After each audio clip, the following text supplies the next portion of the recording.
A very good evening, all of you, ladies and gentlemen, and thank you very much for joining us this evening. Uh, we will just wait for 2 minutes because I see that we have some more participants who are joining us, and in the next 2 minutes, I will start my presentation. Meanwhile, I would request you all that, I will be asking a lot of questions and I'll try and make this as interactive as possible. I will request you all to kindly ask any questions that you have by typing in the chat box. I will also request you all to, in case when I ask questions, to respond also by typing in the chat box. Of course, in case you have any specific question or specific doubt or you want to attract my attention, you can use the hand raise feature. Thank you all once again for joining us, and I do hope that you will gain something from this session. This session today is basically about adult learning principles and styles. And uh, when I'm talking about adult learning, I am emphasizing that why adult learning is different from the way children are taught. I'm going to emphasize on those aspects. Uh, what are the things that you need to keep in mind when you are addressing adults, or when you are talking about, adult training, or when you are training adults? This is pitched at primarily this is aimed at people who are into training rather than academic teaching. Uh, since it is these principles are largely applicable to skill-based training, to vocational and technical training. However, I am quite convinced that those of you who are into academics will be equally benefited by keeping these aspects in mind and applying some of these things when you are delivering, because after all, even college students are adults, and they cannot be treated or taught in the same way as we teach or we deal with school children. So that is the basic thing. So let me start. Once again, welcome all of you on behalf of Bird Group and Bird Academy. I would like to welcome you. As you're aware, the Bird Group is one of the largest travel, tourism, hospitality, and travel technology conglomerate in the country, with presence not just in India but overseas in several other countries as well. Bird Academy is the education wing of the Bird Group. We have, again, our presence across over 20 locations in the country. We are the training partners of IATA. We are the training partners of DGCA. Plus, we have a center in collaboration with the National Skill Development Corporation and Airport Authority of India in Chandigarh, which is the Aviation Multi-Skill Development Center, one of its kind in the country. So that is a little about the academy. So let me start with the topic proper.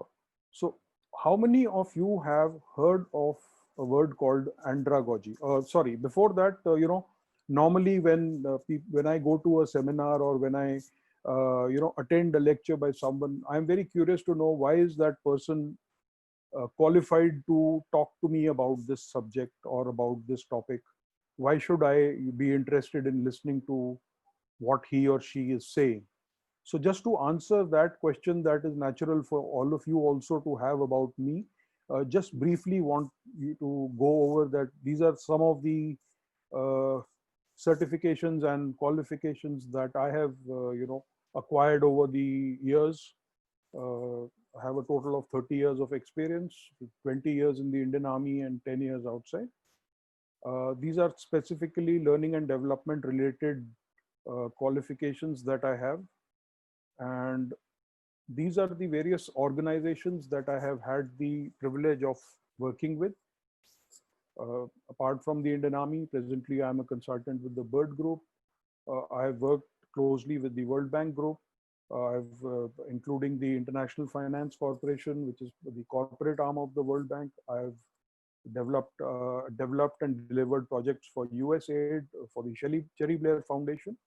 Apart from that, if you see on the bottom, these are the books that I have written. Okay, so how many of you have heard of this word called andragogy, and what do you think it means? Please answer in the chat box. What do you understand by andragogy and what does it mean? And no Googling right now.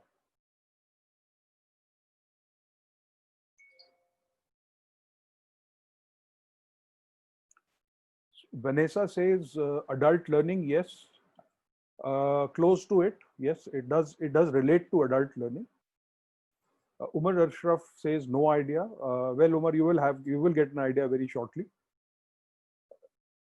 Anybody else? What do you think andragogy means?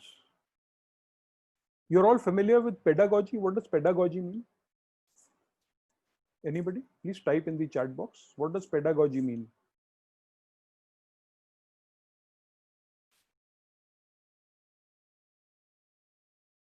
Mukesh Sachan says methods of adult learning. Nupur says practice of teaching adults. Okay, yes. So pedagogy is nothing but the science and technique of adult learning. The way in which adults need to be taught, or the things that need to be kept in mind when we are talking about adult learning, is andragogy. So if you see pedagogy, pedagogy is the science of teaching children, which the root is as shown on the screen. Similarly, andragogy means the science of guiding a man or a woman, of course.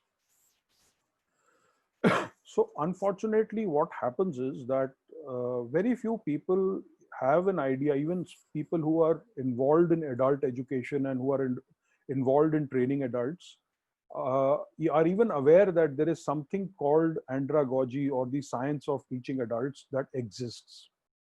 As a result, what happens is that when we are required to train or teach adults, we fall back on the way that we have been taught.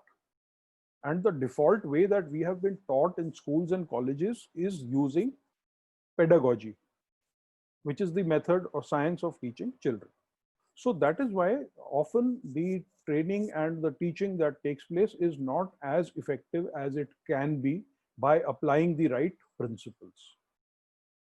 So I'm sure you'll agree with me that there is a difference between the way a child thinks or a child reacts to circumstances or to things, vis-a-vis the way an adult thinks and reacts, or reacts to things. So that is why the approach that we take towards training adults has to be different from the approach regarding training children. So what are some of the differences or the specific characteristics that adults have, which sets them apart from children?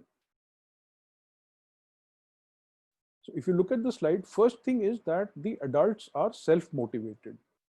What does this mean? This means that when a child is there, the child really does not have an option to go and study or to attend school or not. It's more like a compulsion. Whereas when it comes to adult learning, the adults have more choices.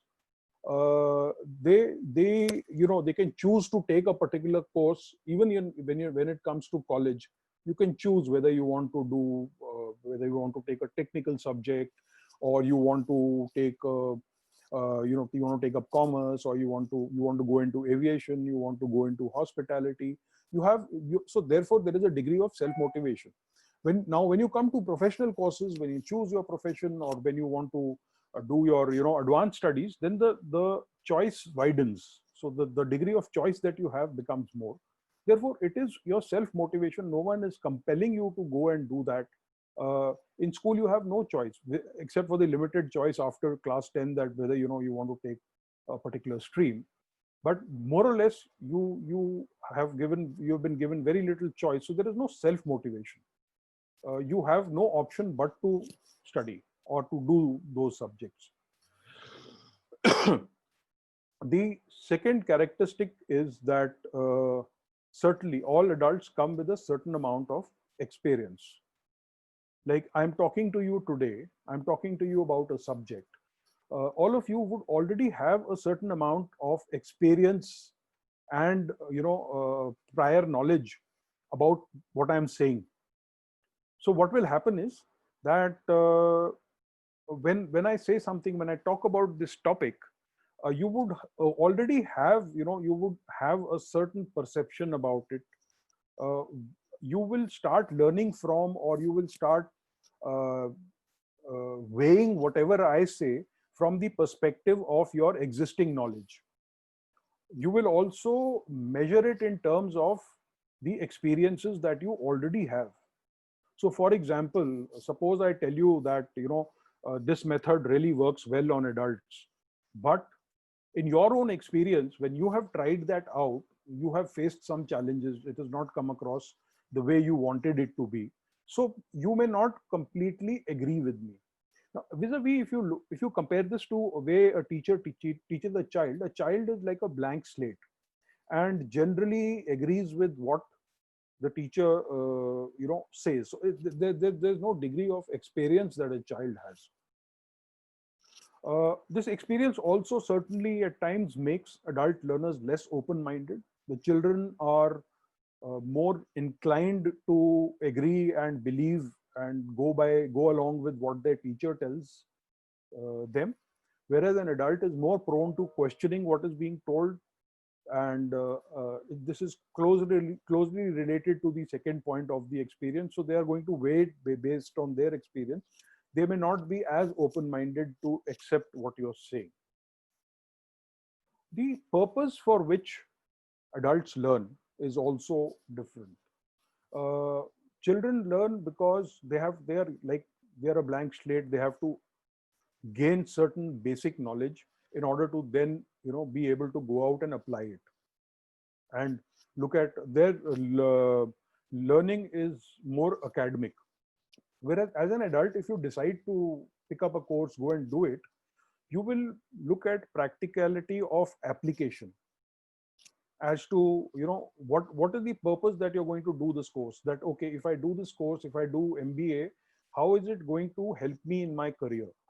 How is it going to help me apply it in my job?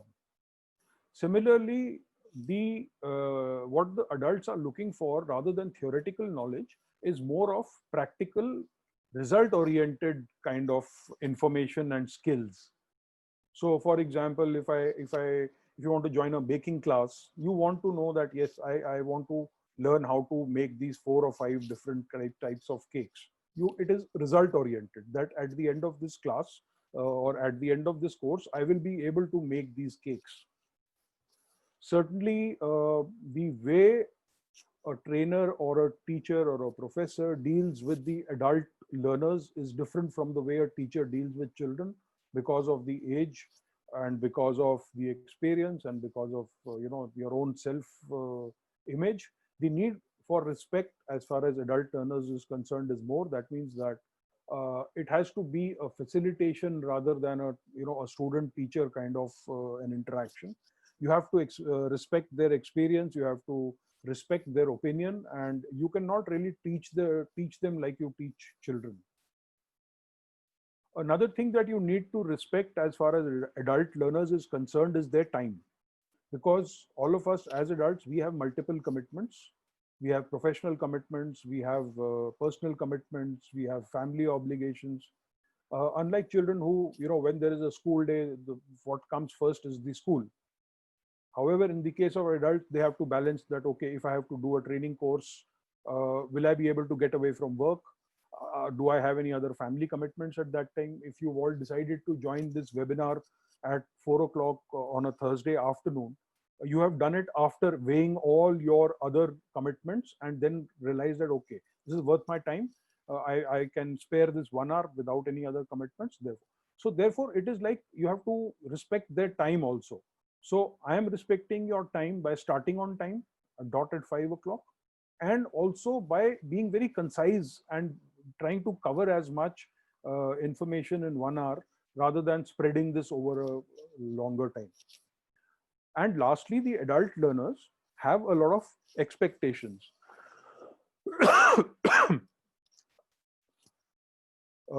They have higher expectations from you as a trader, and they will not be hesitant in case they are disappointed, or in case you do not come up to their expectations.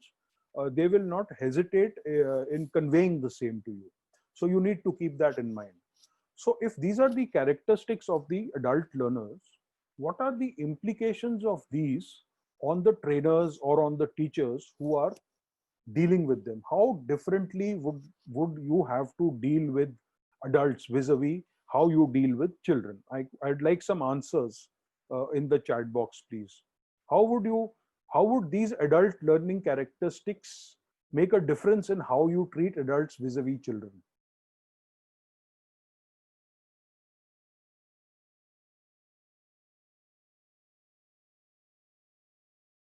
You can type in the chat box and answer. What are the implications of these adult learning characteristics in the way you teach, you would like to teach?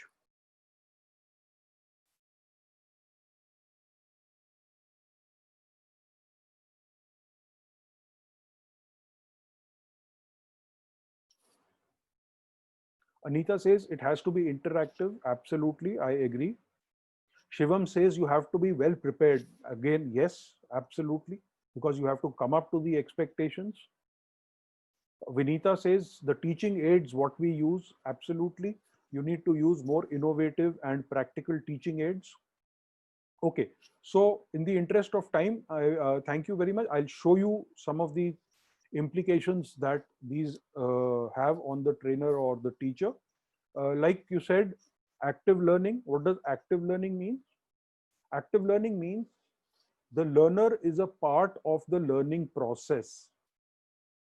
It means that the learner is not passive. The learner is also active. That means it is not a one-way process that the teacher is teaching and the learner is learning. It is a two-way process, or in fact, it is a three-way process. Adult learning is a three-way process. The students learn from the trainer or the teacher. The trainer, because if you go back to what I said, that the learners come with experience. So the trainer also learns every time he or she delivers a training, they learn a little bit from their participants. And the participants learn from each other also. They all have experience. They interact with each other. They listen to each other's, viewpoints and opinions and experiences. So therefore, they learn from each other also. So therefore, it is active learning. It is a three-way learning. The material has to be very, very meaningful and relevant. It has to be focused specifically to what your learning objectives or your learning outcomes are. It cannot be like in a school, you are given a 300-page textbook and the student is expected to go through it and extract whatever is the relevant information from that. Here, if you are giving a handout, it has to be maybe 1 page, 2 page, or of appropriate length. It has to be condensed, it has to be focused, it has to be to the point. Multisensory learning, we're all aware, use of audio visual aids, use of training videos, use of slides, use of models. Try and use make the participants apply all of the senses that they have. Next point is very important. First and last impression. What happens is that there's a very common saying that well begun is half done. And I would like to link this back to the point as far as in the previous slide about adults being self-directed in their learning. So therefore, if you do not get their attention and get their engagement right at the beginning, right at the offset, somewhere the interest level in you, what you are saying will keep dropping off. So therefore, you have to have a very strong first impression so that you can hold that impression throughout, and you need to end at a high note also, because there is something called immediacy bias. That means that they will tend to remember the later part of your event or your session more. So if you start off very strong but trail off towards the end, then what they will remember more is that, that it was a little weak towards the end. So next time they may be hesitant in really, patronizing you. So a good first impression, strong first impression, and a strong last impression is very important. Practice and reinforcement. So we said that it has to be active learning. So again, practice is a part of active learning. If you just sit and if the participants are just sitting for the whole day and are just listening to you talk without getting some kind of an exercise to apply whatever you are teaching them, they will get disengaged after a while. Therefore, you must give them opportunities to practice what they have learned, either through practical exercises, either through case studies, some kind of role plays, some kind of practical activities, projects. And if you can repeat that with more than one method, that is reinforcement, that would be even better.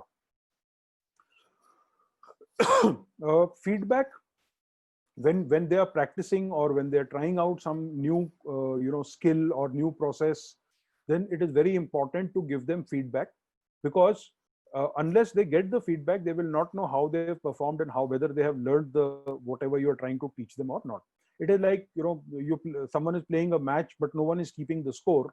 So after a while, people will lose interest in the game. So to keep their engagement, it is always advisable to continuously give them feedback about how they're doing in various activities, whether when you're asking them questions, when they're answering your questions. This feedback loop has to be a continuous thing. And also focus every time when you're talking about a topic or about a subtopic or about you must focus on the application. How is it applicable in their environment, in their day-to-day life?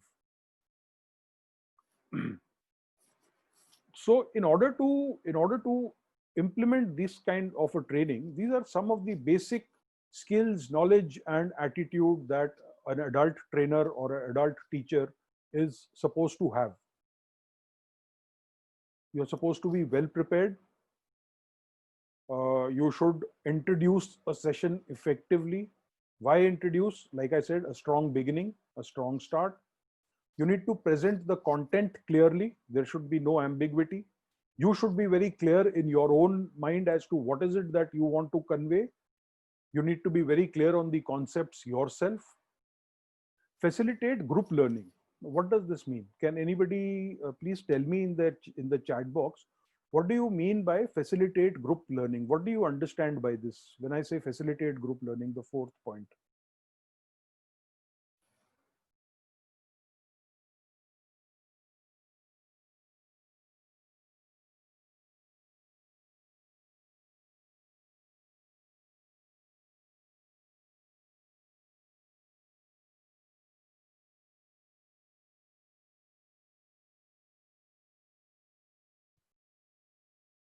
Co-study, Nupur is saying. Vinod is saying sharing knowledge. Ganeshan is saying share them into groups. Just a second. I think it's gone too fast. Let me just go back and read everyone's answers, please.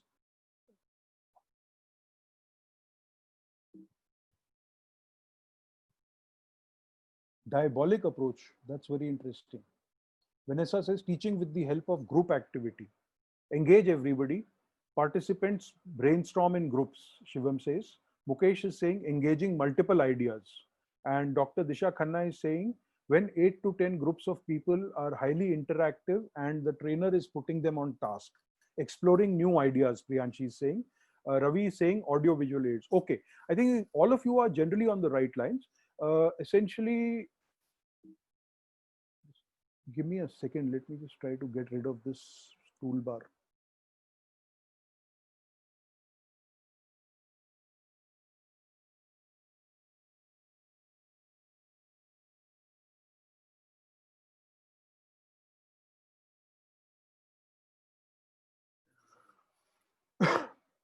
Okay, so basically, when you say facilitate group learning, all the points that you all have given are generally on the right line. What it means is that we talked about adults coming with prior knowledge and experience.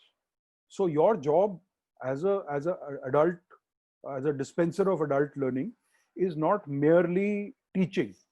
It is the ability to draw out the knowledge and experience that the participants have, because that itself is a resource, because that is practical knowledge that is coming from probably their workplace or from their experience.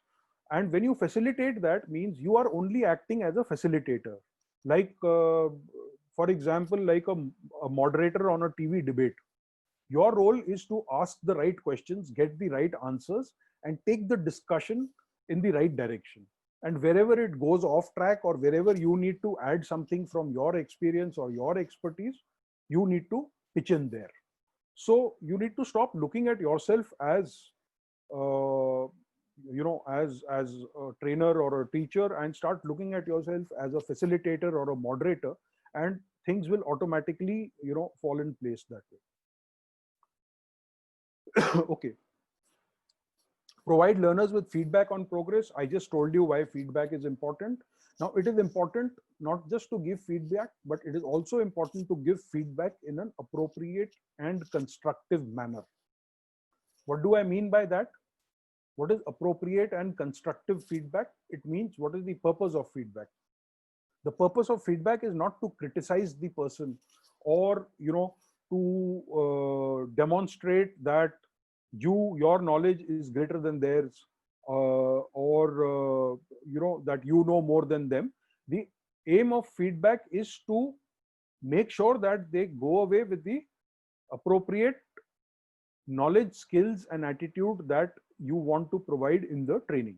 So therefore, the aim of the feedback is to make sure that the lessons learned are appropriate. It is to correct any any kind of a misapprehension that may have the participant may have developed from what you are saying. So when you do it constructively, it is constructive feedback, and it is helpful. Unless it is done constructively, which means you are giving feedback about a specific thing, and you are giving very, very specific feedback, that what is it that suppose they've carried out an exercise, and some people have gone wrong in some aspect of that exercise. You need to specifically point out what is it that has gone wrong, and what is the impact of that. What is the effect of that going wrong, and what should be done instead? What is the right way? That is the constructive feedback. Conclude a session effectively. Like I said, a strong start and a strong ending. Therefore, you need to pay attention to how you are going to wrap up your session also, and evaluate delivery experience. Evaluate delivery experience is like your own feedback to yourself, or your students' feedback to yourself. So we often seek a feedback form, or even an informal feedback from our participants. That is so that we, as trainers or as teachers or as instructors or as facilitators, we can learn from that session as to what we can do better next time. What went well, what could be improved, and what can we do better next time. So these are some of the skills, knowledge, and attitude that an effective trainer for adults needs to have. Now, you have all heard of learning styles, right? What do you understand by learning styles? Can you please type in the chat box and let me know? What do you mean by learning styles?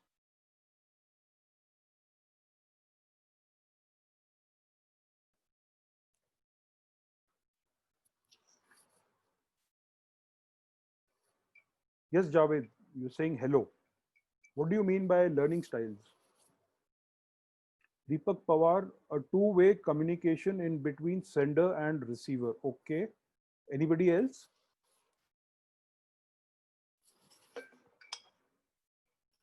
Vinita is saying cognitive. Okay. A little more elaborate. Dr. Disha Khanna is saying impeccable learning methods for peer engagement. Okay.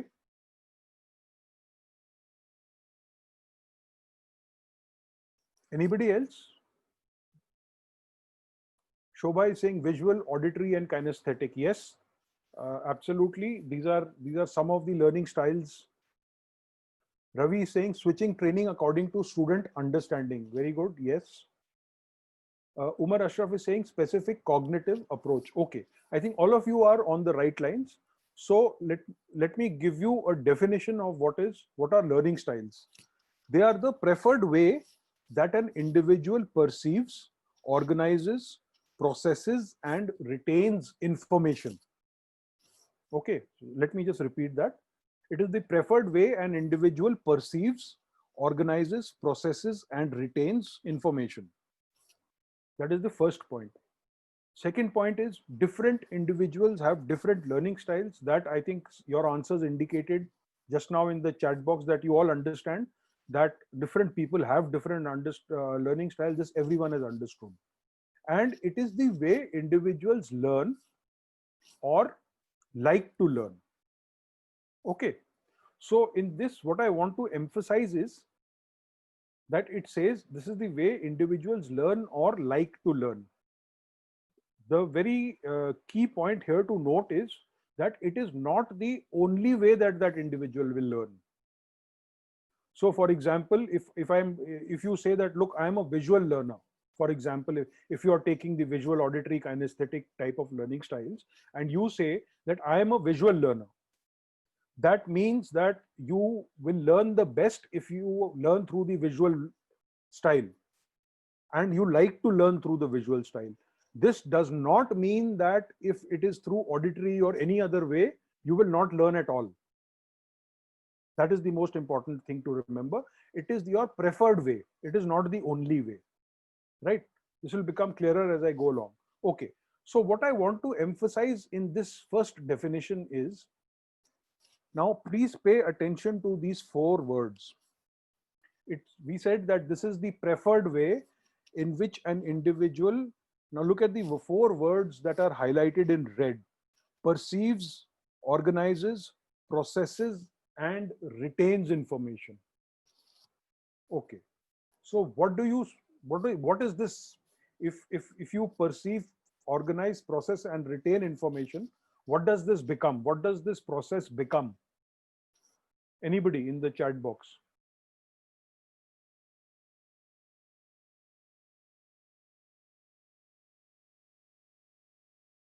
But what is Umar Ashraf says learning? Absolutely. These are the steps in the learning process. Learning a new thing, learning cycle. Absolutely. Bang on. So if you break down the process of learning, it has these 4 steps. First, you perceive something. How do you perceive something? Either by reading it or listening to it or watching it. So you are perceiving something. Once you are perceiving it, you are organizing it in your mind. You are processing it in your mind. And finally, you are retaining it as a knowledge. So if you break down the learning process, these 4 steps come into prominence. Now, when you say that different people learn differently, right? Now, either it can be difference in one of these 4 ways. I mean, if I say that I learn differently and you learn differently, and we have said that learning is the process of doing these 4 things differently, that means that you and I are doing any one or more of these things differently. Either you are perceiving differently and I am perceiving differently, or you are organizing differently and I am organizing differently. You are processing differently, I am processing differently, right? Okay. So if you want to divide people into different types of learning styles, you need to understand what is it that they are doing differently. Someone just gave an example of visual, auditory, and kinesthetic types of learners, right? So that is one way of categorizing different learning styles. You say that someone is a visual learner, someone is an auditory learner, someone is a kinesthetic learner, someone learns by reading, right? So that is one way of dividing people into different types of learners. Here, what we are doing, we are laying emphasis on the perceive, how they are perceiving in different information differently. by either they are perceiving information through sight, sound, vision, action, right?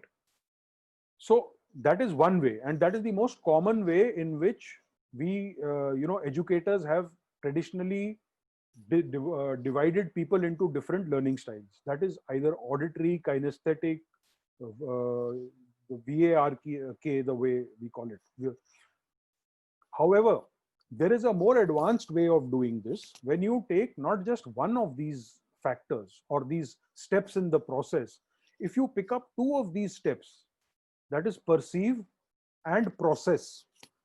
Suppose instead of just focusing on how people perceive information, if I also pick up how people process information, and then I look at dividing people into different learning styles, then it will be more accurate. Will you agree with me? That now instead of focusing on one step of the learning process, I'm focusing on two steps. So I'm dividing people into different learning styles based on two steps in the learning process. So therefore, this is more effective than merely visual, auditory, and kinesthetic. So there's a very famous educationist called Dr. David Cobb. He, in the early 80s, has developed these so-called Cobb learning styles. And I will very briefly touch upon them because they're a huge topic in themselves. But basically, he said, what Dr. Cobb said is that there are two ways in which we perceive information, and there are two ways in which we process information. We perceive information through feeling and thinking, and we process information by doing or watching. So feeling is like what he called a concrete experience. That means undergoing an experience. When I say feeling here, or when Dr. Cobb talks about feeling here, he is not talking about emotions. When you feel something about it emotionally, that is also called feeling. But this feeling is like actually touching and feeling something, like a concrete experience. So that is how you are experiencing something, or you are perceiving something. You also perceive something by about something by thinking, right? If I tell you about gravity, right now, if I tell you to perceive about gravity, what will come to your mind? Maybe someone is thinking about Sir Isaac Newton and an apple falling. Someone is thinking about something falling on the ground, right? So you are perceiving that information by thinking. So there are two ways in which, or this is as per Dr. Cobb, these are two ways in which we perceive information: through feeling, that is concrete experience, or through thinking, that is abstract conceptualization. So when you are thinking of an apple falling on Dr. Sir Isaac Newton's head, you are doing an abstract conceptualization. Similarly, we process information by doing or watching, that is either through active experiment, that is trying it out yourself, or by reflective observation. Again, thinking in your mind, agar aisa hoga to kaisa hoga, like you do a mental experiment. So that is like a reflective observation. Or you do someone else, or you watch someone else doing the same thing. That's also reflective observation. So like if there is a candle burning in a room, when you go in, you can process that this flame is hot. Why? How? By reflective observation. You know that fire is hot. So you know that this flame is hot. So you have processed that information by reflective observation. But if a small child goes into that room, how will he process that information? How will he find out that it is hot? He'll go and touch it. That is active experimentation.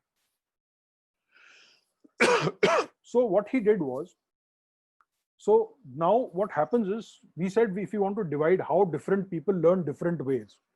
So one is how different people perceive. They perceive either through feeling or thinking, or how different people process, that is by doing or watching.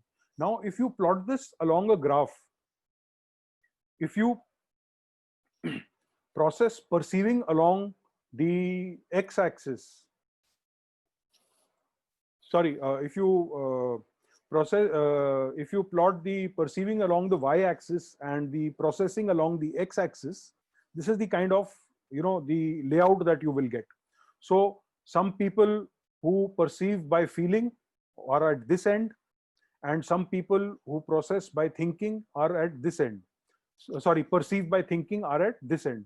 Similarly, some people who process by doing are at this end, and those who process by watching or reflective observation are at this end, right? So now he's devised a tool, a test, which, you know, if you Google it, you will find Dr. Kolb's inventory. You can find that test. You can probably download a version of it also, in which you can find out that how far do you, how far are you along this y-axis, and how far are you, or maybe your students, along this axis, right? So that will tell you whether, so essentially what will happen is it will divide all the learners into 4 types of people. People who perceive by feeling and process by watching. Second is people who perceive by thinking and process by watching. Third is people who perceive by thinking and process by doing. And fourth is people who perceive by feeling and process by doing. So there are 4 different types of learning styles which come out. Okay. Now, my next question is that how does this make a difference?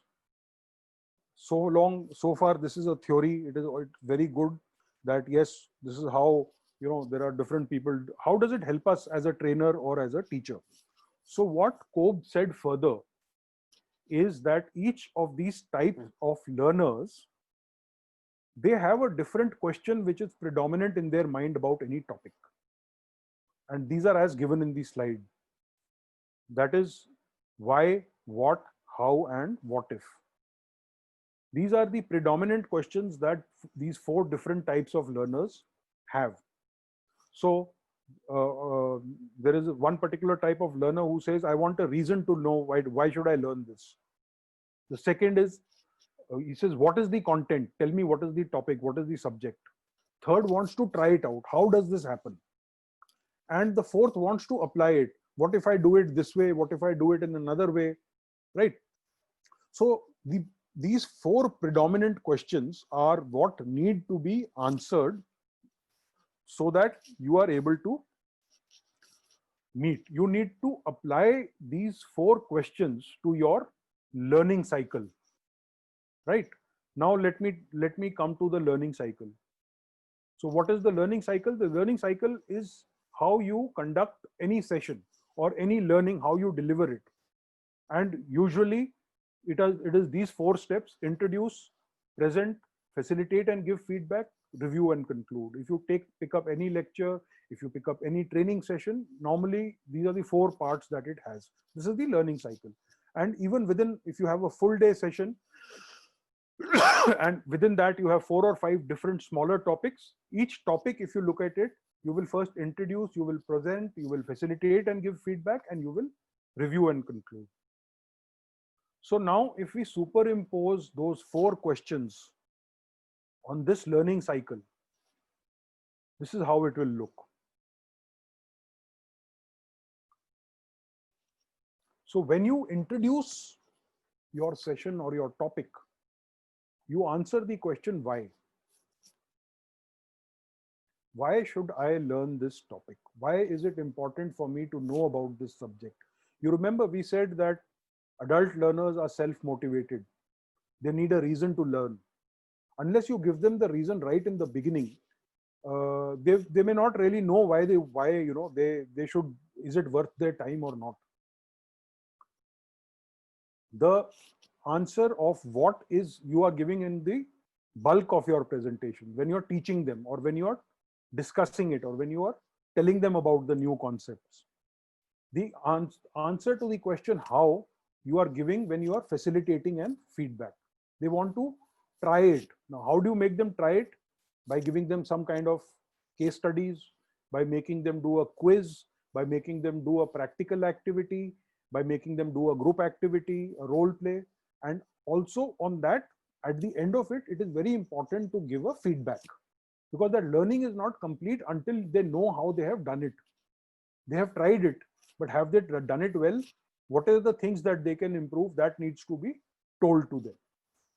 So this is the 3rd step of the learning cycle. And in the 4th step, that is In the review and conclusion, you can answer all their what if questions. That means, how is it practically applied?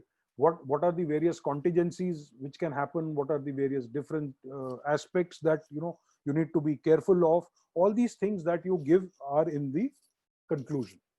So this is as far as the learning cycle is concerned. Now, the one aspect that I had talked about was that a trainer needs to be a facilitator, not just a trainer and not just a teacher. So when you facilitate learning, what are some of the key things that you need to keep in mind? Are one is that you need to make sure that you are giving everybody, all your participants, equal attention. You need to, therefore, that is why they say that in adult learning, you need to have smaller groups. In classrooms, you have large classrooms, you have 40, 50 children in a classroom these days. But when you're looking at a training session, when you're looking at a skill development session, the emphasis is on at least maybe 20 to 25, not more than that, so that you can give individual attention to each student or each participant, so that you can listen to them individually, you can respond to them individually, and you can react to them individually, right? Second thing, most important thing also is a technique of facilitation is the questioning and answering. When you say it has to be active learning, when you say that you have to, make use of their participants' knowledge, make them share their knowledge and contribute to the class, the way to draw out this is through a good questioning technique. Similarly, when you have to answer their questions.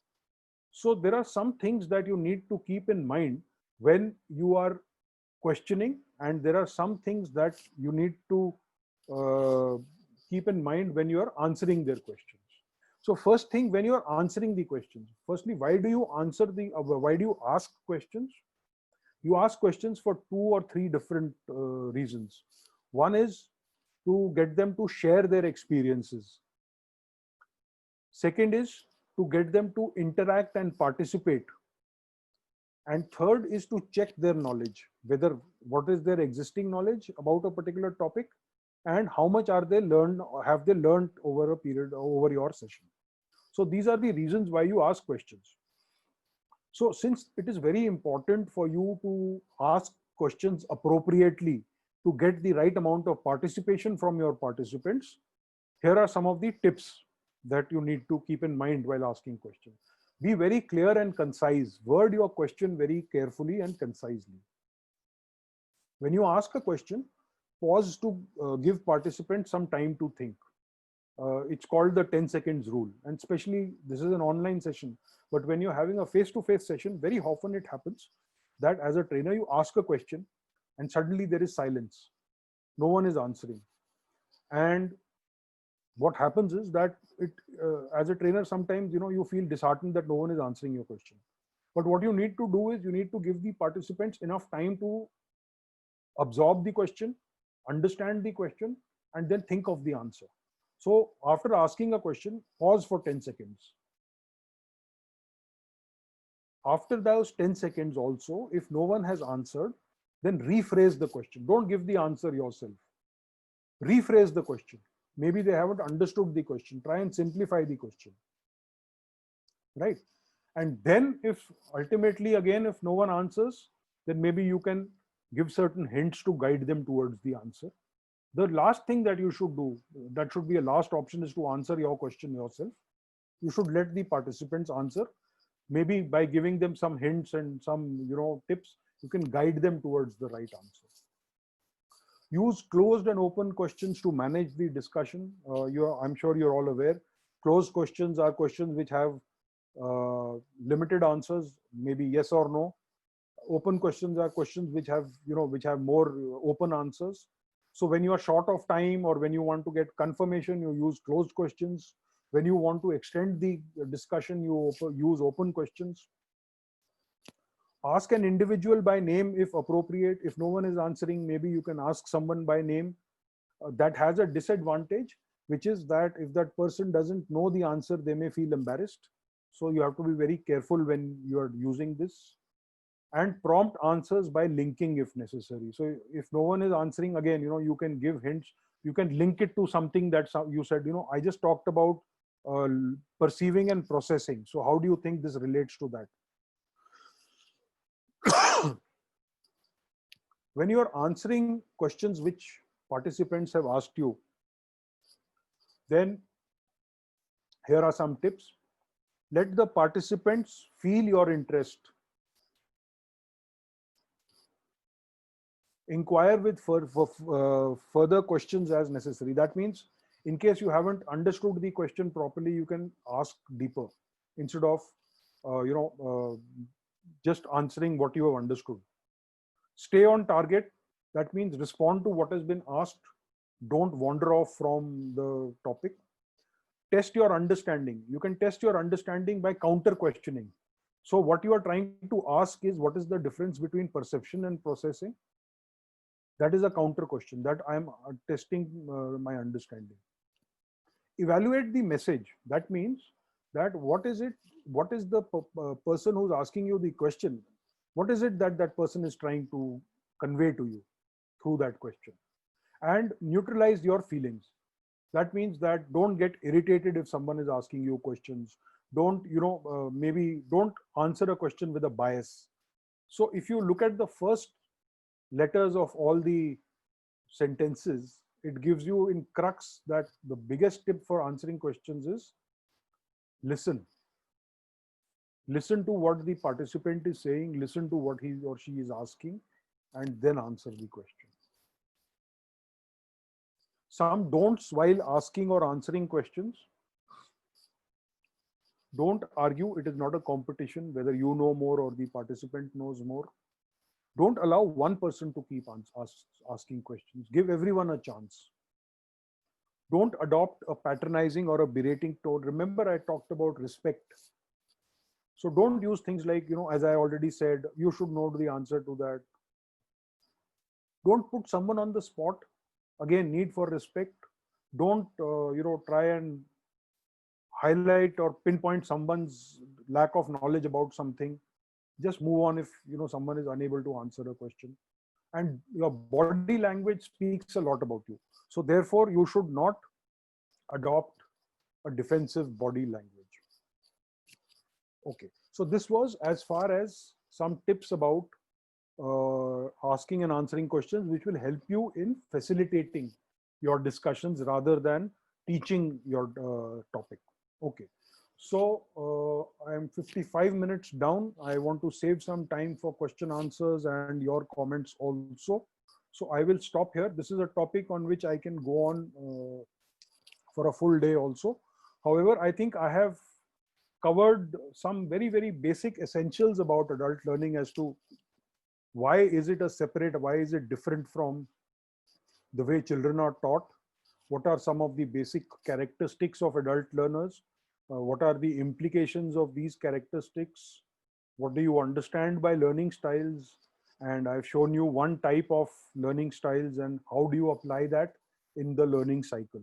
So very briefly, in 1 hour, I have given you an overview of a huge topic. So now that is as far as what I have for you today. I am now open to questions, suggestions, observations, and any contributions that you have. You may please type in the chat box and express either ask your questions or express your points of view.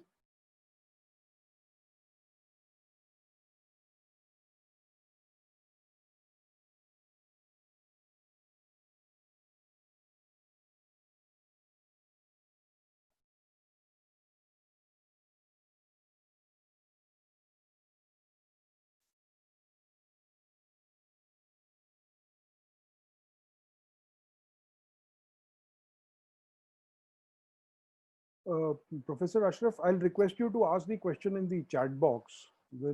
I can't unmute participants in this.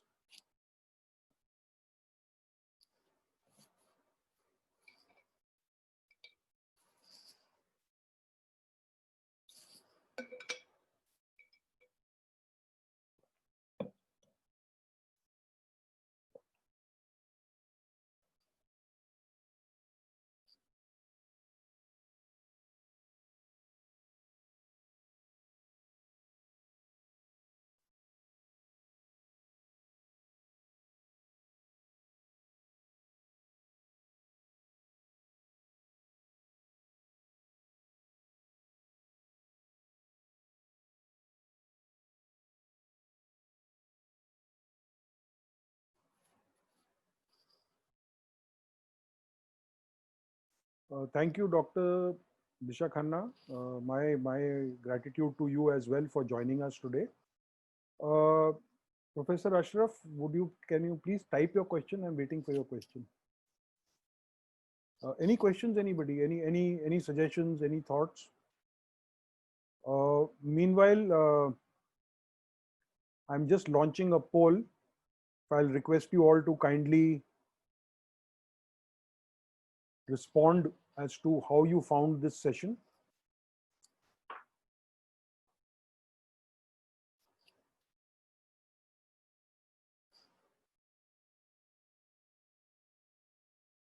Ravi has a suggestion. Buddy training is always effective in enhancing student knowledge. Yes, very valid point, Ravi.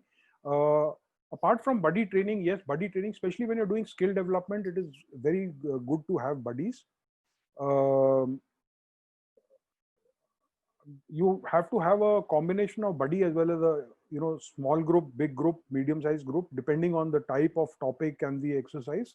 Larger groups are also very useful in some topics, but yes, I agree with you. Vinod, I think self-learning is a very good technique. Like in computer, teach them on how to use the help. Absolutely. In fact, I'm sure you all, since we all educators here, you've heard of flipped learning, which even people today are, it's a adult learning technique which has started being applied to schools also. That your the teaching bit, what used to happen in the class, the student is told to read and come, and what used to be as the homework is basically discussed in the classroom. That is flipped learning or self. So basically, the thought is that the learning bit you do at home, and the application bit you do when you're in the group or when you're in the classroom.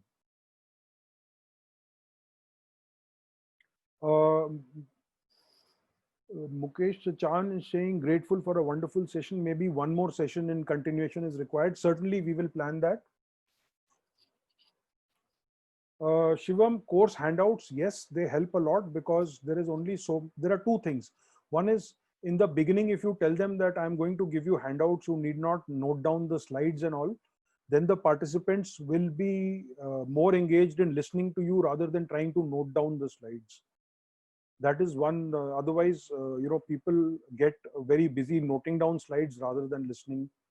And second is that, yes, there is only so much that you can retain and you can absorb at one point of time. So handouts will help them in go over the topic again and come back and revise. Dr. Disha Khanna is saying even adults are at times submissive in coming out of the cocoon and speaking up flamboyantly. So your suggestion, I think that's a very good question, and I have an entire session on different types of participants. Maybe some other time I can talk about it, but let me see if I can quickly just go down to that. Just a sec. I'll just briefly flash this, and maybe we can take this discussion offline sometime.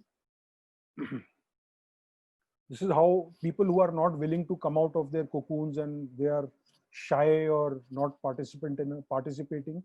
This is how you can deal with them.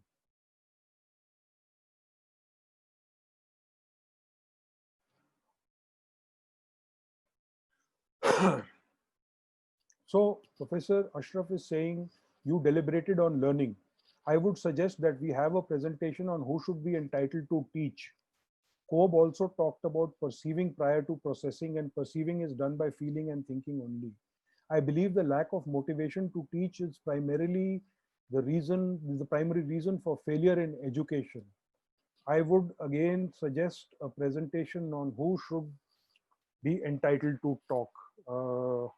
I do agree with you, Professor Ashraf, but unfortunately, that is beyond the scope and purview of what we are doing here today. While I agree that that is a larger issue, and it is a very important issue, and it needs to be addressed, but that needs to be addressed at a level of the maybe the institutions and the bodies like the educational regulatory bodies and governments, not at our level. I don't think we are qualified for this. Ganesh and Prem, thank you very much. Professor Puneet Gautam, I think pre-interaction warming up can be a lot helpful. Plus, we could use jerk technology to regain interest of the participants. Thank you. Those are very useful suggestions, Professor Gautam.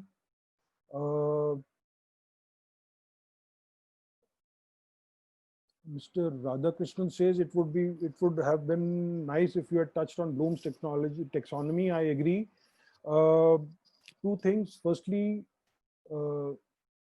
Bloom's taxonomy is primarily part of pedagogy and not really andragogy. Yes, it is definitely useful in andragogical concepts also. However, since I had very limited time, I had 1 hour, I picked up Cobb's because Bloom still a lot of people are familiar with. Cobb's not very many people are familiar with, so I picked that up. But yes, it would have been, if I had more time, I could have included that. Thank you for this feedback. In the end, I would like to just draw your attention to some of the courses that we at the Bird Academy are doing. Sorry, just give me a minute.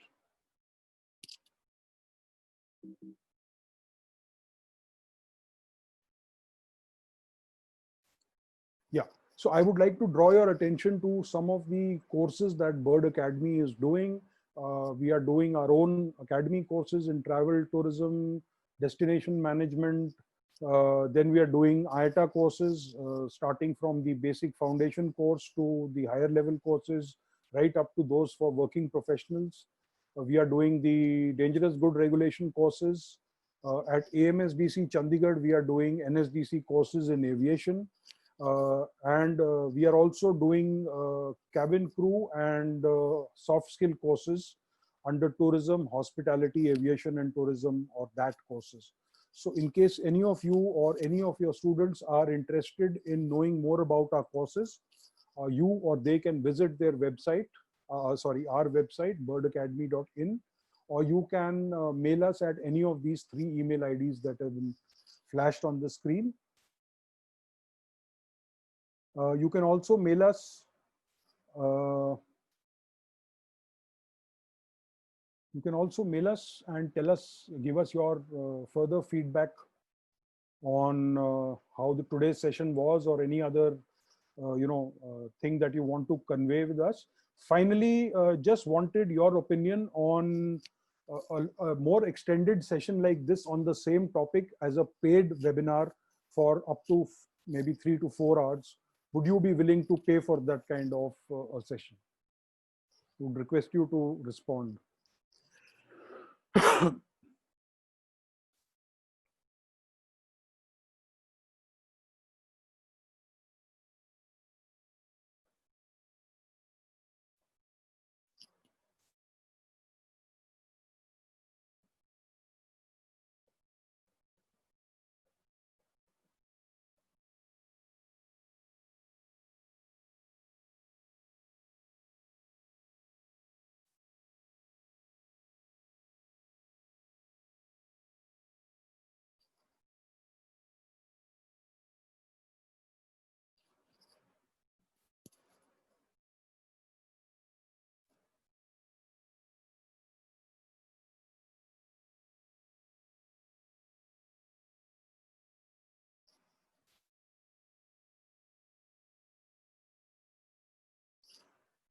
So once again, would like to thank all of you for joining us this afternoon.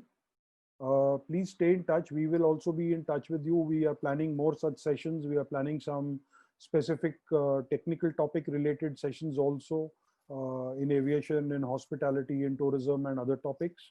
And we are also open to suggestions from you on what kind of topics that you would like us to address, and we would certainly try and accommodate those. Thank you very much. Have a very good evening, and thanks very much.